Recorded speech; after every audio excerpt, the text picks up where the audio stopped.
এটা তো ও ভালো বলতে পারবে। এটা আসলে আমার মানে আমার নলেজের মধ্যে নাই যে কেনই বা কষ্ট করে এতগুলো টাকা খরচ করে গ্রামে বাড়ি করা হলো, আবার কেনই বা সবাই ওই বাড়ি ছেড়ে ওই বাড়িতে এত টাকা ডেকোরেশন করে কেনই বা ঢাকায় বাসা ভাড়া নিয়ে উঠতে হলো সবার। তো এটার উত্তর আমার জানা নাই এখন, কারণ হচ্ছে যে এটা এই প্রসেসটা, ঢাকায় চলে আসার প্রসেসটা আমাকে ছেড়ে যাওয়ার পর থেকেই শুরু হয়েছে।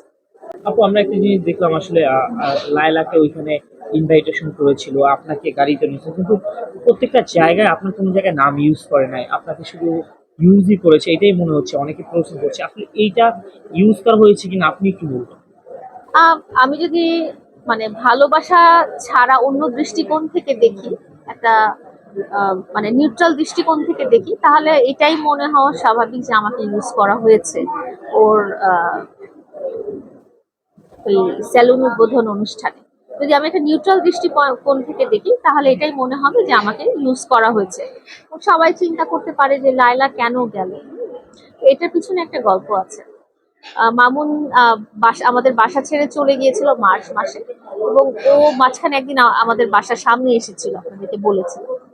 ওই দিন ও বলেছিল যে লায়লা কেন, লায়লার আম্মুও যদি এসে আমাকে ঘরে ডাকে তাহলে আমি ওর ঘরে যাব না, ওর ঘরে যাব না।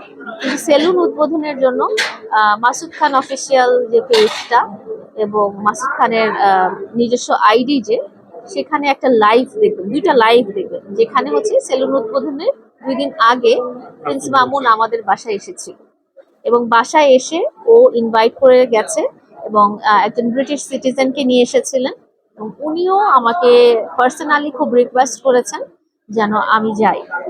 তো ডেফিনেটলি ও যেখানে এক সময় বলেছিল যে লায়লার আম্মু ডাকলেও আমি তোমার বাসায় যাব না, মানে আমাদের বাসায় যাব না, সেখানে কিন্তু সে আমার বাসায় এসেছে এবং আমাকে ইনভাইট করেছে। এটা তার বড় মহানুভবতা, তার মনটা যে কত সুন্দর, কত পরিষ্কার, সেটা আমার কাছে মনে হয়েছে।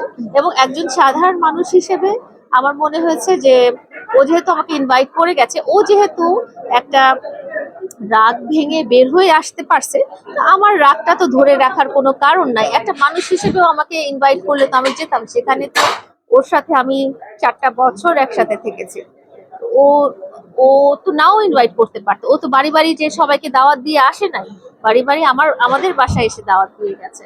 তো সেখানে আমি একজনকে বলেছিলাম, একটা ভদ্রলোককে বলেছিলাম, একটা ইউটিউব চ্যানেলের বা ফেসবুক পেজের ভদ্রলোককে বলেছিলাম যে আমি যাব না ওর ইয়েতে, ওর অনুষ্ঠানে যাব না। তো ওইটা ওই ভদ্রলোককে বলেছিলাম, মামুনকে কিন্তু কখনো বলিনি আমি। রাগ থেকে আমি বলতেই পারি, রাগ থেকে বলতেই পারি। তো যেখানে সে দাওয়াত করেছে এবং সে এসে আমাকে নিয়ে গেছে, ও নিজেই বলেছে যে ও এসে আমাকে নিয়ে গেছে এবং সবাই দেখেছে যে ও এসে আমাকে নিয়ে গেছে, সেখানে তো আমার না যাওয়ার কোনো কারণ নেই। আপু,